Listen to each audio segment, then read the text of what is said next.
Hello guys, welcome to my YouTube channel best share analysis में आपका स्वागत है। तो चलिए आज हम बात करने वाले हैं बीआरएल लॉजिस्टिक्स के बारे में। बीआरएल लॉजिस्टिक्स को लेके एक न्यूज़ आ रही है। बेसिकली आज इसके Q4 के नंबर आए हुए हैं, तो हम वो Q4 के रिजल्ट समझेंगे बीआरएल लॉजिस्टिक्स के। तो बीआरएल लॉजिस्टिक्स की अगर बात करें तो बीआरएल लॉजिस्टिक्स का जो शेयर प्राइस है 243.70 पे ट्रेड करके क्लोज हुआ, जो ₹4.35 की गिरावट एक दिन में दिखा रहा है, जो कि 1.75% वनडे का होती है। तो पहले हम इसकी शॉर्ट न्यूज़ समझते हैं, उसके बाद ऑफिशियल नोटिफिकेशन से इसके रिजल्ट समझेंगे। ठीक है, न्यूज़ में अगर हम जाएंगे तो न्यूज़ में इतना ही दिया हुआ है डायरेक्ट में। बीआरएल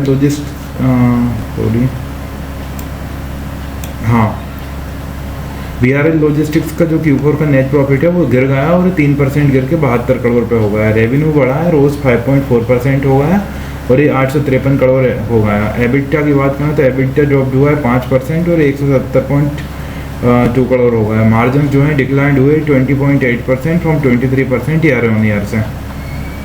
तो चलिए अब समझते हैं इसकी ऑफिशियल नोटिफिकेशन से, यहाँ पे कैसा क्या दिया हुआ है अब वो देखेंगे हम। तो इन्होंने डिविडेंड जैसा तो कुछ भी नहीं है, रिजल्ट ही मुझे लगता है केवल द बोर्ड ऑफ डायरेक्टर्स नहीं।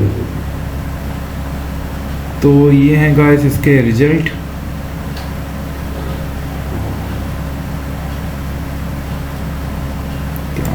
जस्ट मिनट, 1 मिनट देना मेरे को। मैं पहले डिविडेंड का चेक कर लूँ कहीं दिया हो तो, वैसे दिया नहीं होगा जहाँ तक मुझे पता है। 4th क्वार्टर नहीं। Meeting head the board of director share immovable property subsidy. तो गाइस डिविडेंड की कोई न्यूज़ नहीं है, डायरेक्ट हम समझते हैं इसके Q4 के रिजल्ट्स। तो ये सब लाख्स में है। इनकम की अगर हम बात करें, रेवेन्यू फ्रॉम ऑपरेशंस हम देखेंगे तो 85,285 लाख का रेवेन्यू फ्रॉम ऑपरेशंस इस क्वार्टर में रहा, जो पिछले क्वार्टर में 82,696 लाख का था। तो यहाँ ग्रोथ है रेवेन्यू फ्रॉम ऑपरेशंस में। पिछले साल इसी क्वार्टर में 80,903 लाख का रेवेन्यू फ्रॉम ऑपरेशंस हुआ था, तो उसके कंपैरिजन में भी ग्रोथ है। इस साल ओवरऑल देखा जाए 2026 में तो 3,22,111 लाख का रेवेन्यू फ्रॉम ऑपरेशन रहा, जो पिछली बार 3,16,095 लाख का था। तो यहाँ से थोड़ी सी ग्रोथ है। अदर इनकम की अगर बात करें तो 638 लाख की अदर इनकम इस क्वार्टर में रही, जो पिछले क्वार्टर में 383 लाख की थी। तो टोटल इनकम डबल हो गई है। पिछले साल इसी क्वार्टर में 252 लाख की टोटल इनकम थी, तो उसके कंपैरिजन में भी मतलब 3 गुना ये हो गई है। इस साल ओवरऑल 2,367 लाख की अदर इनकम रही, तो पिछली बार 422 लाख की अदर इनकम थी, तो इसके कंपैरिजन में थोड़ा सा डाउन है।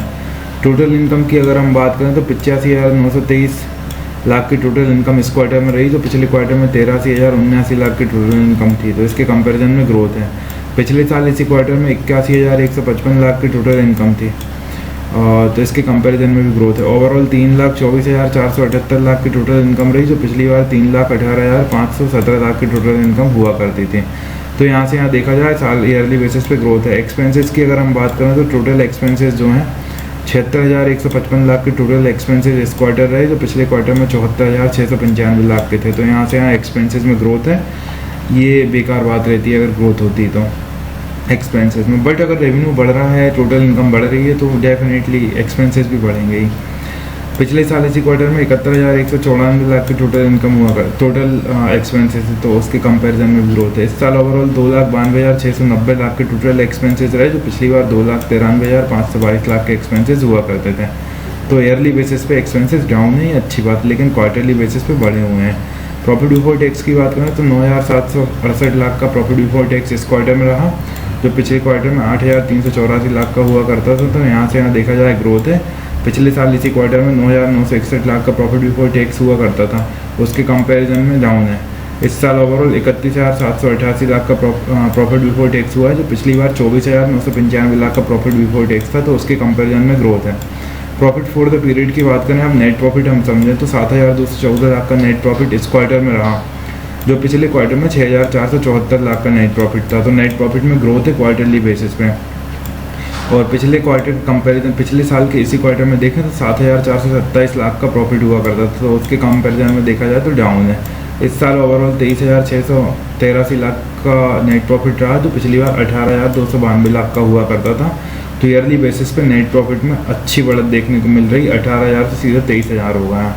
अब अगर हम EPS की बात करें तो 4.12 का EPS इस क्वार्टर में रहा, तो पिछले क्वार्टर में 3.70 का EPS था, तो EPS में बढ़त है। पिछले साल इसी क्वार्टर में 4.25 का EPS हुआ करता था, इस साल 13.54 का EPS है, जो पिछली बार 10.46 का EPS था। तो EPS में बढ़त है क्योंकि इनके प्रॉफिट में बढ़त है। तो और डिविडेंड को लेके कोई न्यूज़ है नहीं। तो गाइस ये थे VRL लॉजिस्टिक्स के Q4 के रिजल्ट। इसी तरह और भी स्टॉक रिलेटेड न्यूज़ जानने के लिए हमारे चैनल को लाइक शेयर सब्सक्राइब करना बिल्कुल ना भूलें। Thank you.